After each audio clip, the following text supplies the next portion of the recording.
औज़ुबिल्लाहिमिनश्शैतानिर्रजीम बिस्मिल्लाहिर्रहमानिर्रहीम। अस्सलाम वालेकुम डियर स्टूडेंट्स, कैसे हैं आप सब लोग। उम्मीद करती हूँ कि सब लोग खैरियत से होंगे और अच्छे से अपने अच्छे कामों में मसरूफ़ होंगे और अच्छे से पढ़ाई भी कर रहे होंगे।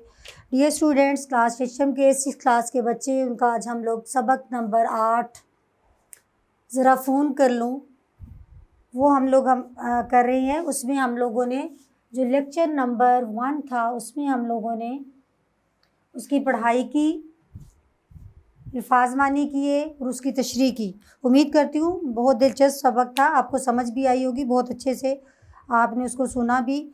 और आज इस लेक्चर में मैं आपको उसका ख़ुलासा बयान करूँगी। ज़रा फ़ोन कर लूँ। इब्न इंशा इसके मुसन्निफ़ हैं, इब्न इंशा। ठीक हो गया। पेज नंबर आप लोग निकालें, पेज नंबर 50, जहाँ से होगा खुलासा। डियर स्टूडेंट्स, हर सबक के खुलासे वाले लेक्चर में मैं चंद हदायत देती हूँ आपको कि किसी भी सबक का खुलासा किस तरह लिखना चाहिए, उसमें किन बातों की एहतियात करनी चाहिए और किन बातों को आपने करना है लाजमी। तो डियर स्टूडेंट्स, मैं अहम हदायत आपको बताने के बाद जहाँ पे लिखूँगी उसके बाद ख़ुलासा मैं बोलूँगी। तो आपको मैंने कहा है कि अब माशाल्लाह से बड़ी क्लासेस में जा रहे हैं, ख़ुद से आप लिखें, अपने टीचर को चेक करवाएं, अपने किसी बड़े को, फिर आपको जो कमेंट्स मिलते हैं वो बताएं। दोबारा आपको बता देती हूँ, गौर से सुनिएगा कि ख़ुलासे के लिए अहम हदायत क्या हैं। ख़ुलासा, अहम हदायत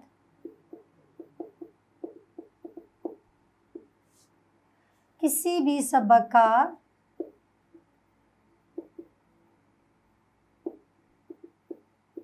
खुलासा लिखते वक्त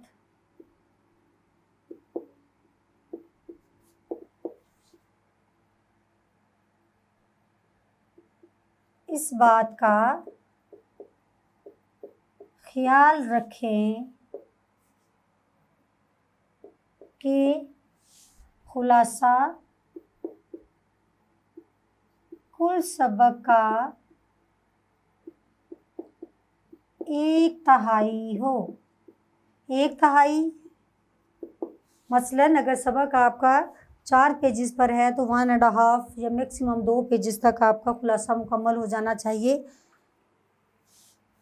मगर खुलासा लिखते वक्त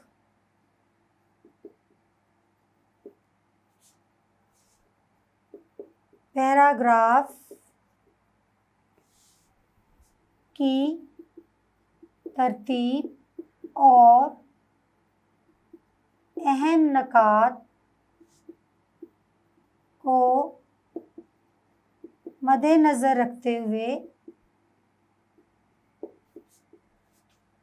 मुख्तसरन बयान करें। ये ख़ुलासा लिखने के जो अहम हदायत हैं, ख़ुलासा लिखने के लिए ये हैं। डियर स्टूडेंट्स, उम्मीद करती हूँ कि इसी हदायत को हर सबक के ख़ुलासे वाले चैप्टर में मैं बताती हूँ। अब तो आप अल्हम्दुलिल्लाह इतने सबक करने के बाद आप बहुत अच्छे से ख़ुलासा लिखने के काबिल हो गए होंगे। कमेंट बॉक्स में बताएं कि आपने कितने सबकों के ख़ुलासे लिख लिए हैं और आपको उस पर क्या कमेंट्स मिले, आपके टीचर ने, आपके किसी बड़े ने पढ़ने के बाद। तो ख़ुलासा अब देखें, ज़रा फ़ोन कर लूँ, एक बहुत आप कह लें कि मज़ाहिया कह लें, मज़ाहिया तो ना कह लें, एक मज़ाहिया तहरीरी आप कह लें, जिसमें लोगों की आदत आप देखें कि लोगों के जहन में क्या पोशीदा होता है और वो करते किस तरह है। घर में मुसन्निफ़ कहता है कि घर में फ़ोन ना हो। अगर आपके घर में फ़ोन हो तो आप कितने मकबूल होते हैं, ना हो तो आप कितने मकबूल होते हैं लोगों के दरमियान, मोहल्लेदारों के दरमियान। इसका अंदाज़ा मुसन्निफ़ को जब वो बीमार पड़ा तो तब हुआ, जब मुख्तलिफ़ लोग उनकी ख़बर को आए। तो सबसे पहले आ जाते हैं उनके पास अली बख्श, शेख अली बख्श, मोहल्लेदार थे, आते जाते अलैक्स लैक थी। तो उन्होंने उनकी ख़बरगिरी की। ख़बरगिरी के बाद उन्होंने कहा कि खांसी और बुखार, जब मालूम हुआ उन्हें कि इन्हें खांसी और बुखार है तो उन्होंने कहा इन्हें हल्का मत जाने, यही आर्ज़ा मेरी बीवी के भांजे को था, तो अल्लाह उसको मग़फ़िरत उसकी करे।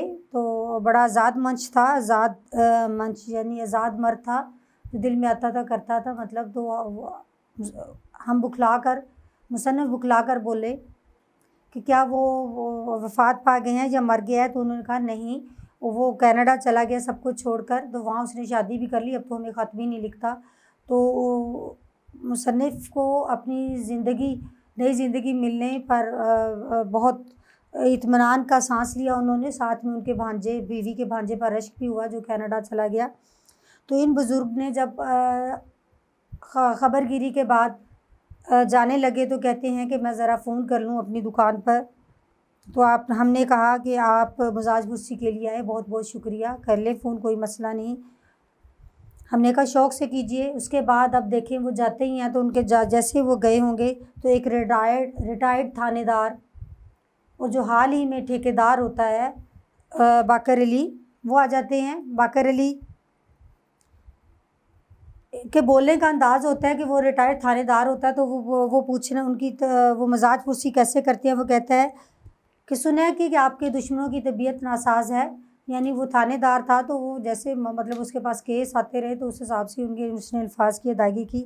कोई हर्ज मर्ज हो गया है, हर्ज मर्ज, अब ये देखिए थानेदारी ऐसी बात बोलते हैं, कोई हर्ज मर्ज हो गया है तो अदब को, आपको कोई हर्ज मर्ज हो गया तो अदब को नातलाफ़ी नुकसान हो जाएगा। ये सारे अल्फाज आप देखिए थानेदार ही बोल सकता है इस तरह के अल्फाज। तो इस तरह उनके जो दोस्त साथ बैठे थे उन्होंने आवाज़ बुलंद उन्हें झंझोड़ा या उन्हें झंझोड़ कर कहा, मीर साहब से माजरत की और कहने लगे कि ये ऐसे ही बहकी बहकी बातें करते रहते हैं, यानी अजीब व गरीब, आपकी मिज़ाज पुरसी पर आने का शुक्रिया, उन्होंने कहा।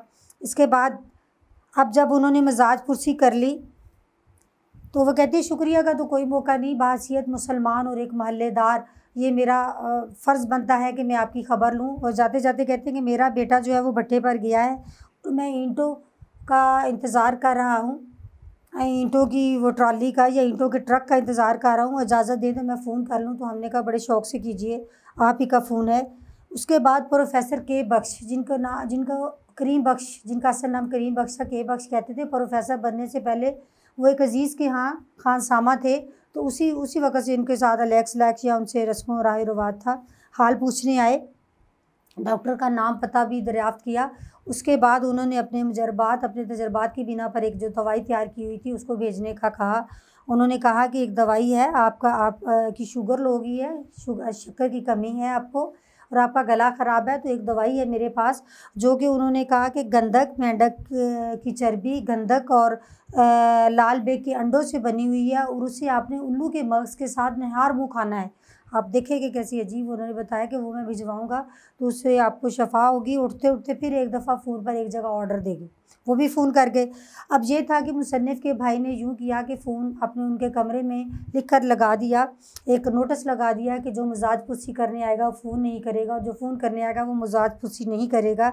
इसके बाद बताते हैं कि फ़ोन की जो वो बताते हैं कि एक मर्चेंट का नंबर, मर्चेंट एक ताजा दुकानदार और हमारे नंबर के एक हिस्से का फ़र्क था। अक्सर मर्चेंट के फ़ोन हमारे पास आ जाते और हमारे फ़ोन मर्चेंट के यहाँ चले जाते।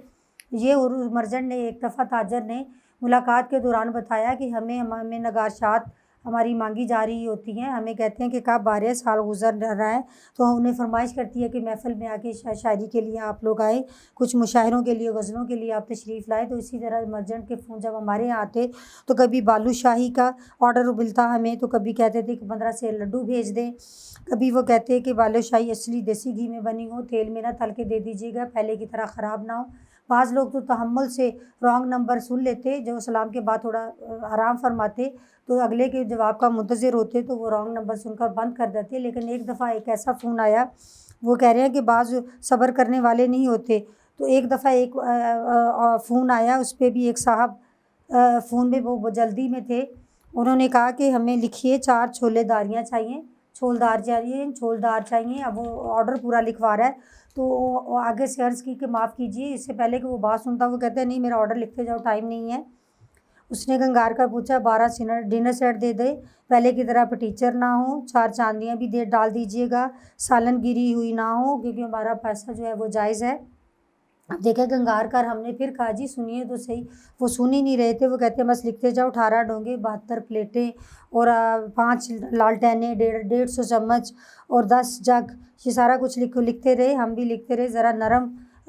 ज़रा दम लेने को रुका, यानी सांस लेने को इतनी जल्दी से बोल रहा तो रुका। तो हमने कहा कि ये इतनी सारी चीज़ें हम कहाँ लाएं, हम तो एक गरीब इंसान हैं, फ़कीर हैं। तो उधर से जवाब आया हाजी चिरागुद्दीन एंड सन्स नहीं है, यानी कि जो मर्जेंट की दुकान का नंबर था। तो हमने फरमाया नहीं। तो वो कहते हैं कि आपको पता नहीं था, आप पहले जवाब नहीं दे सकते थे या पहले नहीं बता सकते थे। तो उससे कोई पूछे कि भाई आप खामोशी इख्तियार करते। 3 दफ़ा आपको हमने रोक कर बताने की कोशिश की, लेकिन आपको ऑर्डर लगाने की बहुत जल्दी थी।